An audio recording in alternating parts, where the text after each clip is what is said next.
Inna alhamdulillah wa salat wa salam ala wa rasulullah.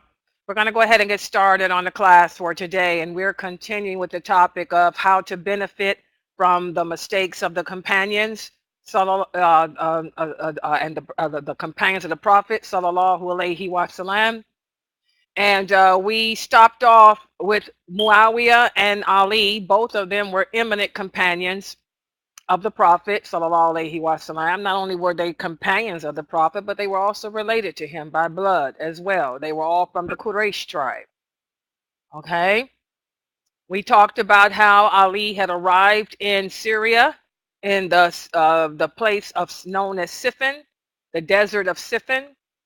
And when he arrived there in the desert of Siffin, he realized that Muawiyah had the upper hand. What was the upper hand Muawiyah had over him?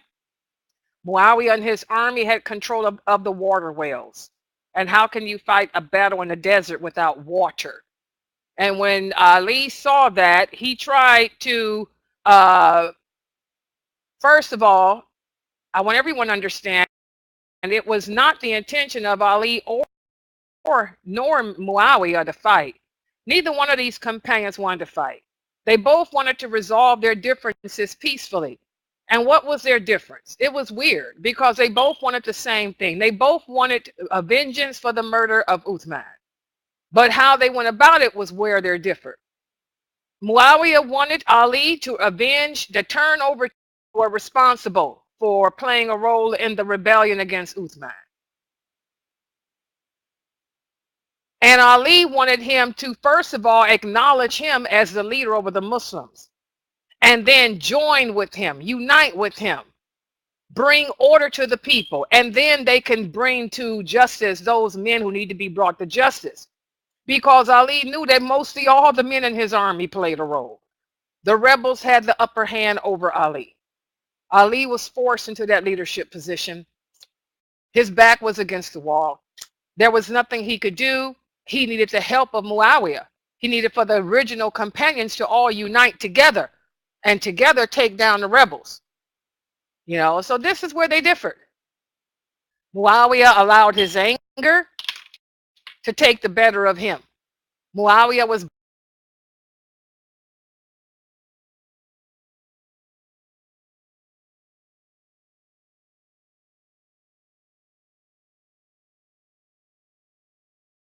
blinded by the outrage he had at what happened to his cousin Uthman. Okay, and he wasn't thinking clearly. He didn't see the position that Ali was in. But Ali was level-headed at this point. Ali was trying to reason with Muawiyah.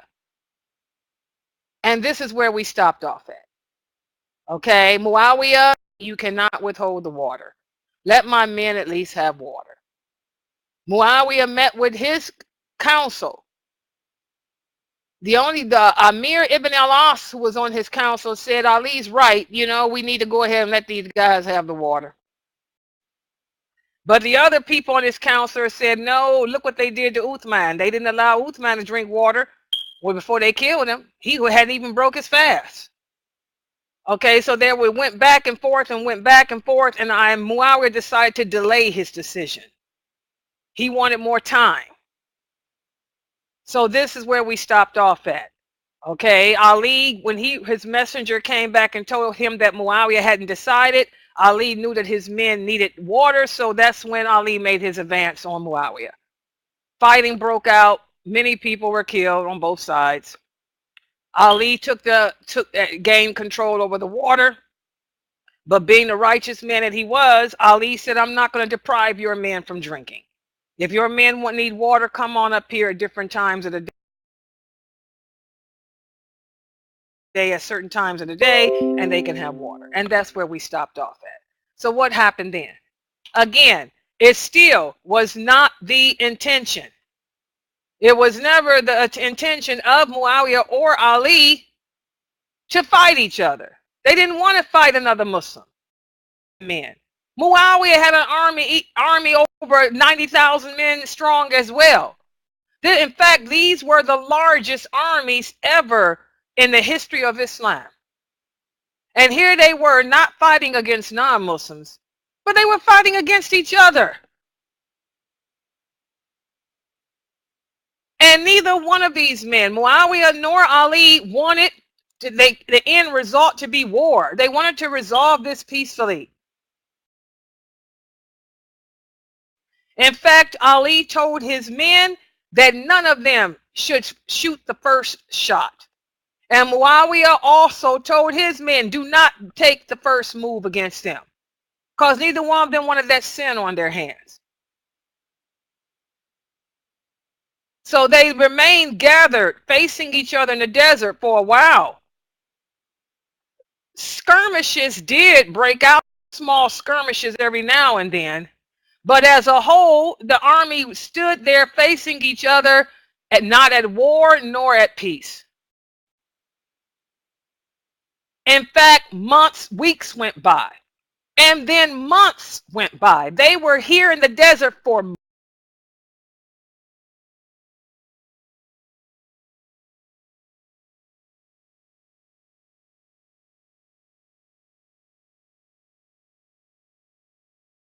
months. 2, 3, 4 months went by. And they still had not really officially broken out into a war. And every day, peace missions were exchanged between the two sides. Every day, Ali and Muawiyah were trying to resolve their differences. The missions that Ali sent out to Muawiyah tried to make the point that Muawiyah needs to just stop this, fear Allah, unite with Uthman. They forced you into becoming a leader.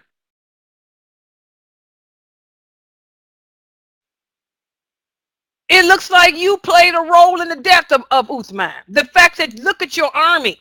Your army is composed of the men who played a role in killing Uthman. So maybe that means you wanted Uthman dead too. He said, it's my duty as Uthman's cousin to. So they went back and forth for not weeks, not days, but months. And despite all of this, after 2 months had passed, they could not resolve anything. And so they had no choice now but to prepare for war. They waited until the end of the month of Muharram, because for the Arabs, the month of Muharram is a month of peace. They can't fight during those months. They waited until the month of Muharram was over. And that's when war became imminent. But even though the Muharram was over, they still wanted peace. So what they did was, instead of just outright charging and fighting, what they did was they sent a small detachment from each side to fight every day. So Muawiyah, for example, selected 50 of his men. Ali had 50 of his men, and they would say, go out there and fight. This is what they did. And after a week had passed of them doing that, both armies, became exhausted, because these weren't really battles. This is more like some tournament or something. You're going to send out 20 men from your side, 20 men from my side. We're going to fight, see who wins. So they got sick of that after a week. After a week had passed, they stepped forward. And before fighting, Ali shouted to Muawiyah. He said, Muawiyah, let's not do this. He said, accept the truth. Accept me as the leader.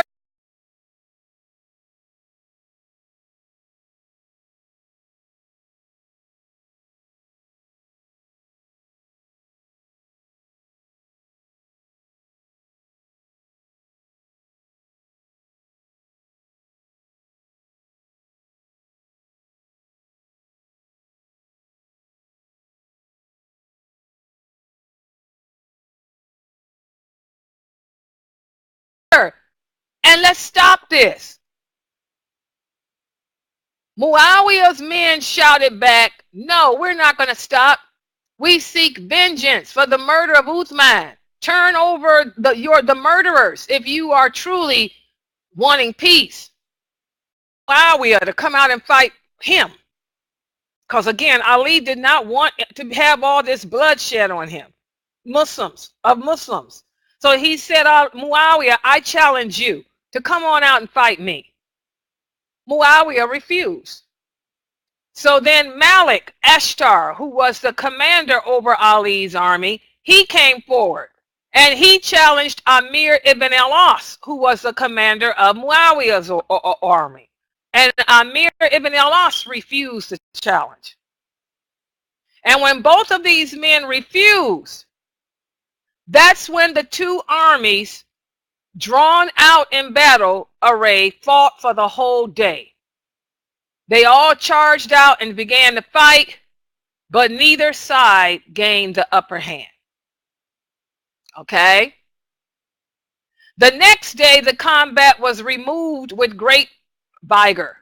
Malik Ashtar, who was the commander over Ali's army, he led a charge against Muawiyah. Muawiyah's pavilion was surrounded by 5 columns of bodyguards. 4 of those 5 columns were cut to pieces by Ashtar and his men. And at this point, Muawiyah began to think, maybe I should go ahead and fight. And as he was getting ready to go out to fight, Amir ibn al-As came to his side and told him, don't lose heart. Have courage. We'll have victory tomorrow. So then the army of Muawiyah, they beat back the attack that Malik Ashtar brought against them. And the two armies fought on equal terms. Both sides performed different feats of bravery. Okay? And again, many of these men were eminent companions of the Prophet. Good warriors, men who had fought during the time of the Prophet Muhammad sallallahu alaihi wasallam. They'd also fought during the Caliphate of Abu Bakr against the Romans, during the Caliphate of Umar against the Persians. These were all good warriors. On the third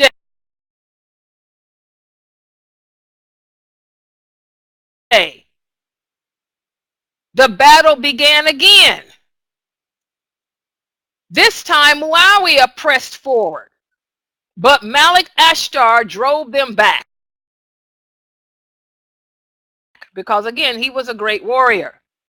Now, Ammaar ibn Yasir was another one of the eminent companions of the Prophet sallallahu alaihi wasallam. He was one of the first to embrace Islam under the hand of Abu Bakr. He fought in all the battles with the Prophet Muhammad. He was also given news of paradise. The Prophet spoke of him before he died. The Prophet prophesied what would happen to him before he died. When Malik Ashtar drove Muawiyah's men back, Ammaar ibn Yasir and his contingent ran forward from the ranks of the forces of Ali and attacked the forces of Muawiyah with the ferocity of a lion. Now again, Ammaar ibn Yasir, he was on the side there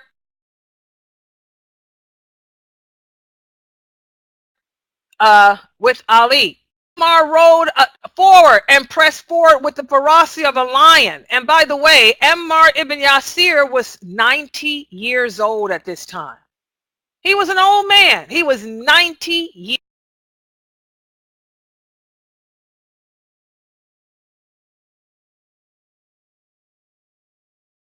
years old.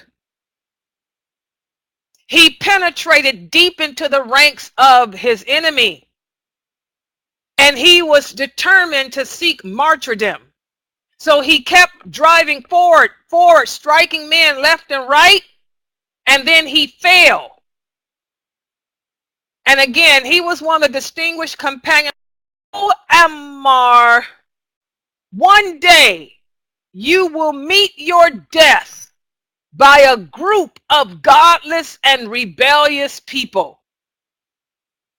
And this is how he met his death. He was 90 years old. When the people learned that Ammaar ibn Yasir had been killed, they all began to remember, oh, subhanallah, The prophet told him when he was younger that he would meet his death by a bunch of godless, rebellious, evil people. So what did that do? We were on the side. He was fighting against us. This was Muawiyah and Muawiyah's men. So now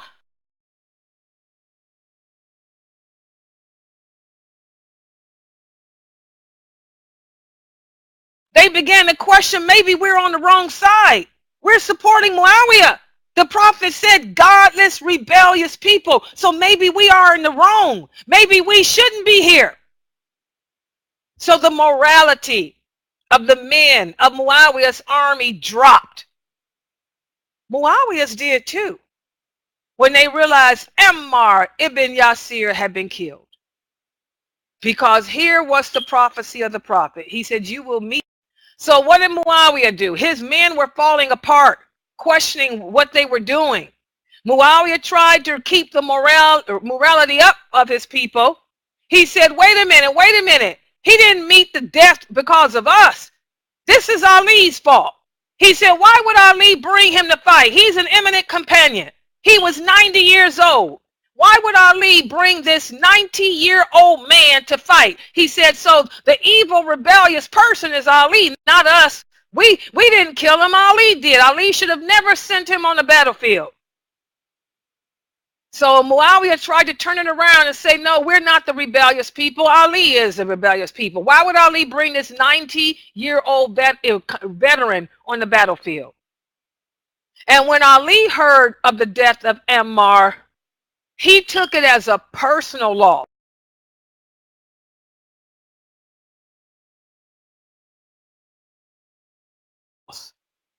In fact, he went through what the same thing Aisha went through. He began to blame himself.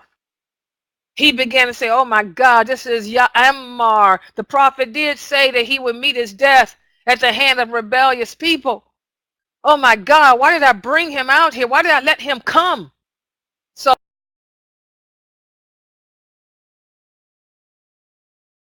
Ammar ibn Yasir's death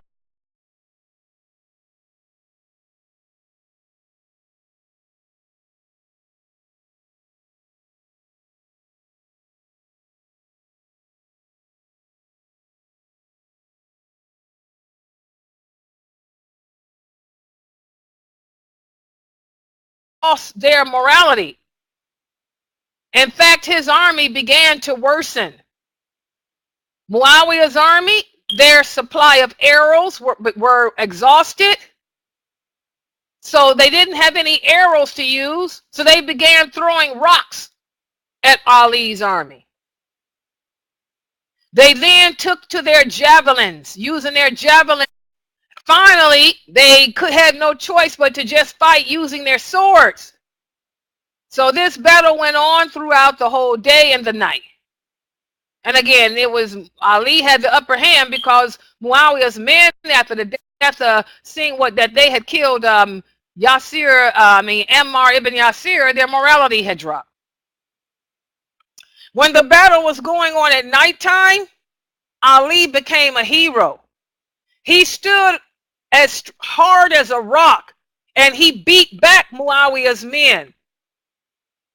Some of the people say he killed as many as 500 people with his two-edged sword. You know, Ali had a two-edged sword that he was known for using. He was one of the Prophet Muhammad's best fighters.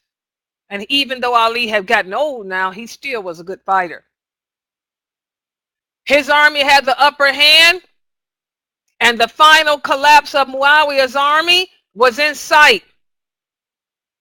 The next day, when the battle began, Muawiyah's army hung leaves from the Holy Quran on their lances. Now, you know, we talked about this before. Back in those days, they would either come on the field with a Quran on top of their head or hang pieces of it. That meant surrender or whatever. Well, this day, they all got up and put lances on their lances, verses of the Quran. And they said, oh, you men of Iraq, if you kill us, what will happen to our family? And if we kill you, what would become of your families?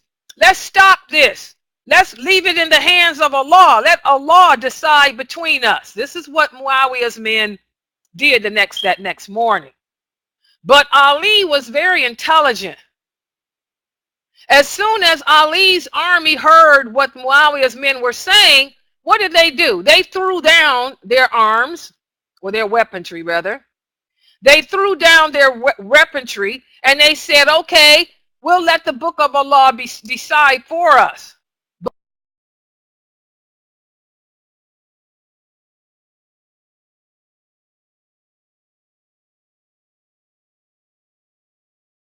But Ali wasn't stupid. He said, wait a minute, don't fall for this.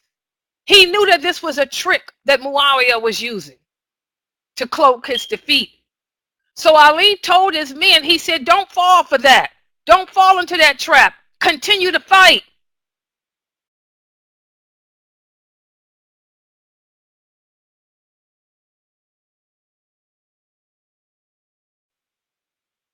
But his men didn't listen.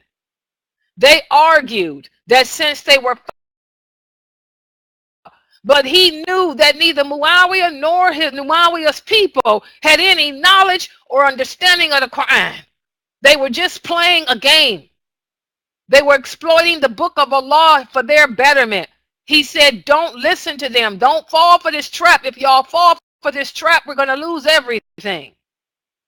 But of course, his men did not listen. About 20,000 men of Ali's army, led by Zayd, the son of Hassan, and Mushtar, the son of Fidik, openly revolted and laid down their arms.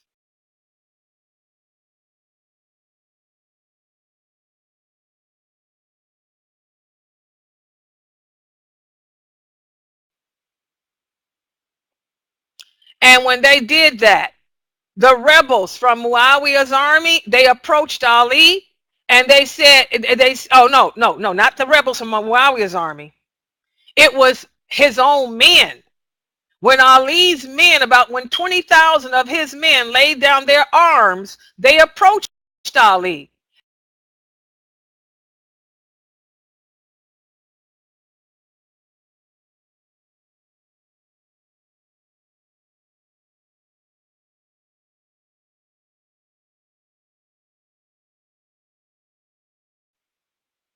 Let the leader amongst us be decided by Allah. And they told Ali that if he did not submit to their demand, then they would kill him the way his predecessor, Uthman, had been killed. So here you can see. And this is the point that Ali wanted Muawiyah to understand, and Aisha and Talha and Zubair too. Ali never trusted his men. He knew that his army was, but here they put down their swords and said they was going to do to him what they did to Uthman. Heartbreaking as to what happened. Ali looked at the men and he said, you are deserting me at the critical time of need. If y'all feel that way, go ahead and join Muawiyah and fight against me, fight against Allah, and fight against the Prophet. Ali knew this would happen. But this is what he could not get the other people to understand. He could not get vengeance for Uthman because the rebels, all responsible, were around them and were in control. They had no allegiance to Ali. They had no allegiance to anyone. They were rebels. So here Ali lost 20,000 of his men. Okay, this way. The pressure of these rebels increased and Ali became helpless. He had no choice, even though, remember, he had the upper hand over Muawiyah. Muawiyah had those men do that. His men come forward to do that, hoping that this would happen. Because Muawiyah also knew that the men that Ali had in his army were no good. Most of them. Malik Ashtar returned reluctantly, and a furious altercation occurred between him and the rebels. Ashtar called them all traitors. He called them hypocrites, villains. And in return, they told him he was no good too. They went back and forth. And because of this revolt in his army, Ali had to suspend action again. And thus the victory, which was in sight, now evaded him. So here you can see the situation that Ali was placed in because his own men turned on him. So what happened? That's the question. Since Ali's men abandoned him, 20,000 of them, and they were increasing, and were flipping sides on him, what happened? What did he do? Tune in tomorrow to find out. But I want you guys to see, this is what happens when we Muslims allow us to divide, to separate based on hatred, jealousy, anger.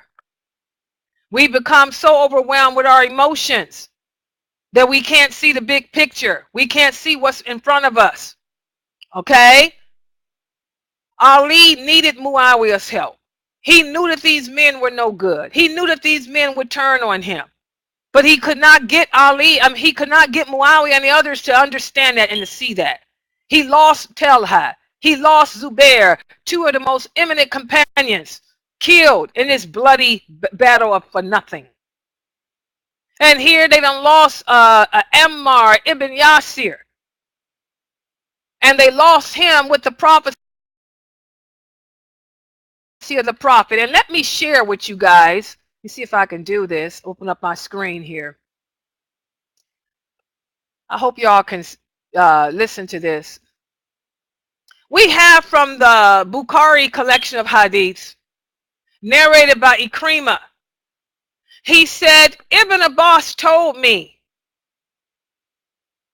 and his son, Ali, and listen to what he has to say.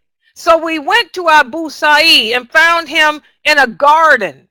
He picked up his cloak, wore it, and sat down and started to tell us about the construction of the mosque. The first mosque built was built by Ammaar ibn Yasir. He said, we were carrying one rock at a time.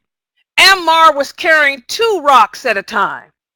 When the Prophet ﷺ saw Ammaar carrying a rock, he went to him and removed the dirt from his clothes and said, may Allah be merciful to you, Ammaar. He said, you will be inviting murderers and a rebellious group of people to paradise, whereas they will be inviting you to the hellfire. And when he said this, Ammaar looked at him and said, what does that mean? He said, I seek refuge in Allah from any affliction such as this.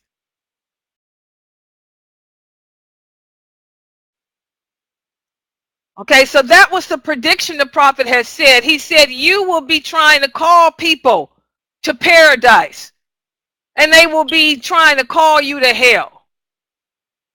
Also in another hadith, who is better than I told me, that the Prophet ﷺ told Ammaar as he was digging the ditch, during the battle of the ditch, he went to him and wiped his head and said, O son of Samaria, you will be involved in a great trouble, and a group of rebels will kill you.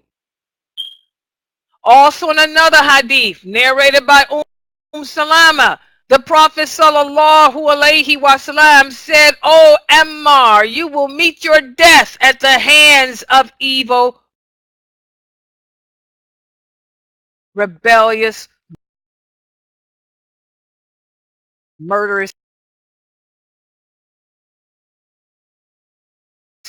rebels.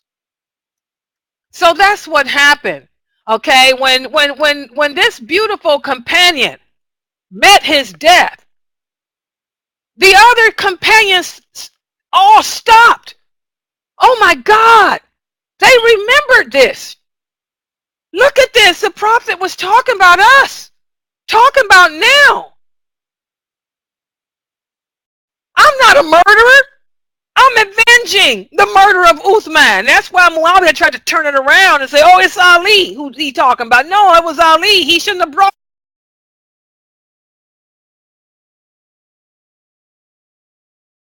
him here.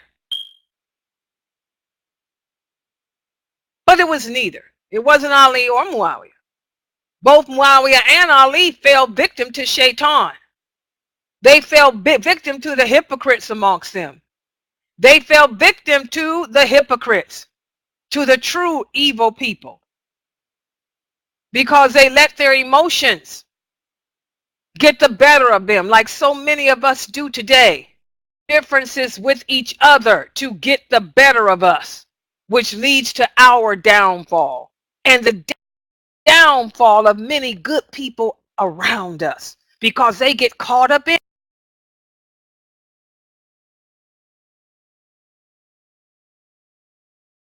it. They get caught up in our fitna. Our friends, our families, our relatives, caught up in our fitna. The fitna that we create due to our shortcoming. How many do we take down every day? How many of your friends, how many of your family members do you take down every day because you couldn't control your emotions? You allow others to put their 2 cents in and get involved, and they end up falling as a result. This is what was going on with these companions. So we'll stop right here for today. Tomorrow we're going to have a quiz over what we talked about, and then we'll pick up with what happened after this. Ali's men rebelled against him. What happened? Did the battle end, or did more fighting erupt? Did more eminent companions such as Ammaar meet their dreadful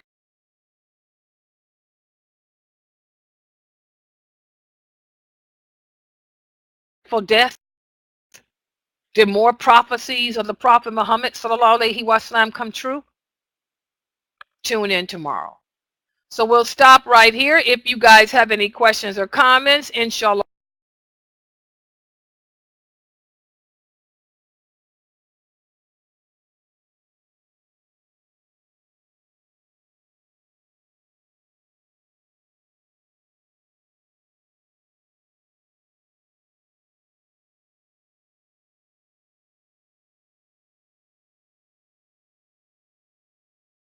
Or you can type them on the screen. Subhanakallahumma wa bihamdika ashhadu an la ilaha illa anta astaghfiruka wa atubu ilaik. Also, guys, don't forget, we are desperately in need of donations. If you enjoy learning from what I have to teach you here based on the Quran and the Sunnah,